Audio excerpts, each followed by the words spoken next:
চীনা গুপ্তচর স্যাটেলাইট ব্যবহার করে মার্কিন ঘাঁটিকে নিশানা করেছে ইরান। ২০২৪ সালের শেষের দিকে ইরান গোপনে চীনের একটি গুপ্তচর স্যাটেলাইট সংগ্রহ করেছে। এই স্যাটেলাইটের সহায়তায় মধ্যপ্রাচ্যে চলমান যুদ্ধের সময় মার্কিন সামরিক ঘাঁটিগুলোকে লক্ষ্যবস্তু করা হয়েছে। বুধবার এক প্রতিবেদনে বিষয়টি জানিয়েছে ফিনান্সিয়াল টাইমস। তবে রয়টার্সের বরাতে জানা যায়, বেইজিং এই দাবিকে অসত্য বলে প্রত্যাখ্যান করেছে। ফাঁস হওয়া ইরানি সামরিক নথির বরাত দিয়ে প্রতিবেদনে বলা হয়, টিইই নামের এই স্যাটেলাইটটি চীনের আর্থ আই কোম্পানি তৈরি ও উৎক্ষেপণ করেছে। চীন থেকে মহাকাশে পাঠানোর পর এটি ইসলামী বিপ্লবী গার্ড বাহিনীর অ্যারোস্পেস ফোর্স অধিগ্রহণ করে। সংবাদপত্রটি জানায়, ইরানি সামরিক কমান্ডাররা স্যাটেলাইটটিকে প্রধান মার্কিন সামরিক স্থাপনাগুলো পর্যবেক্ষণের নির্দেশ দিয়েছিলেন। সময় অনুযায়ী স্থানাঙ্ক তালিকা, স্যাটেলাইটের ছবি এবং কক্ষপথ বিশ্লেষণের ভিত্তিতে এই তথ্য জানানো হয়েছে।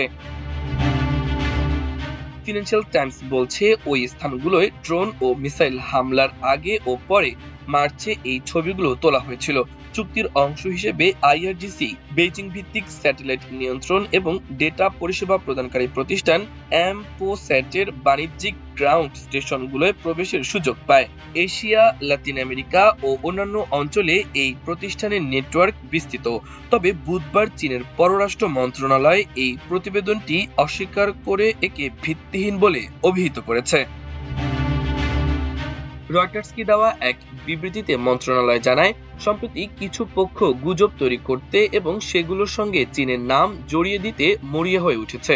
বিবৃতিতে আরও বলা হয়, দুষ্ট উদ্দেশ্য প্রণোদিত এই ধরনের অপপ্রচারের তীব্র বিরোধিতা করে চীন। রয়টার্স স্বতন্ত্রভাবে এই প্রতিবেদনের সত্যতা যাচাই করতে পারেনি। হোয়াইট হাউস, সিআইএ এবং পেন্টাগন এ বিষয়ে রয়টার্সের মন্তব্যের অনুরোধে তাৎক্ষণিক কোনো সাড়া দেয়নি। আর্থ আই কোম্পানি এবং অ্যাম্পোস্যাটও কোনো মন্তব্য করেনি। প্রতিবেদনে বলা হয়, অ্যাম্পোস্যাট এবং আইআরজিসির মধ্যকার সম্পর্ক নিয়ে হোয়াইট হাউস কোনো মন্তব্য না করলেও একজন মুখপাত্র মার্কিন প্রেসিডেন্ট ডোনাল্ড ট্রাম্পের গত সপ্তাহের মন্তব্যের দিকে ইঙ্গিত করেছেন। ট্রাম্প সতর্ক করে বলেছিলেন, চীন যদি ইরানকে আকাশ প্রতিরক্ষা ব্যবস্থা সরবরাহ করে তবে তাদের বড় ধরনের সমস্যায় পড়তে হবে। ওয়াশিংটনে নিযুক্ত চীনা দূতাবাস সংবাদপত্রটিকে বলেছে, আমরা সংশ্লিষ্ট পক্ষগুলো থেকে চীনের বিরুদ্ধে অনুমান নির্ভর এবং ইঙ্গিতমূলক অপপ্রচার চালানোর তীব্র বিরোধিতা করি। প্রতিবেদনে উল্লেখ করা হয়েছে, 13, 14 ও 15 মার্চ সৌদি আরবের প্রিন্স সুলতান বিমান ঘাঁটির ছবি তুলেছিল ওই স্যাটেলাইট। 14 মার্চ প্রেসিডেন্ট ট্রাম্প নিশ্চিত করেছিলেন ওই ঘাঁটিতে থাকা মার্কিন যুদ্ধবিমানগুলো হামলার শিকার হয়েছে। এছাড়া জর্ডানের মুয়াফফাক সালতি বিমান ঘাঁটি, বাহরাইনের মানামায় অবস্থিত মার্কিন পঞ্চম নৌবহরের কাছের এলাকায় এবং ইরানের ইরবিল বিমানবন্দরে আইআরজিসির হামলার কাছাকাছি সময়ে ওই স্যাটেলাইট সংশ্লিষ্ট এলাকাগুলো পর্যবেক্ষণ করছিল বলে প্রতিবেদনে জানানো হয়েছে।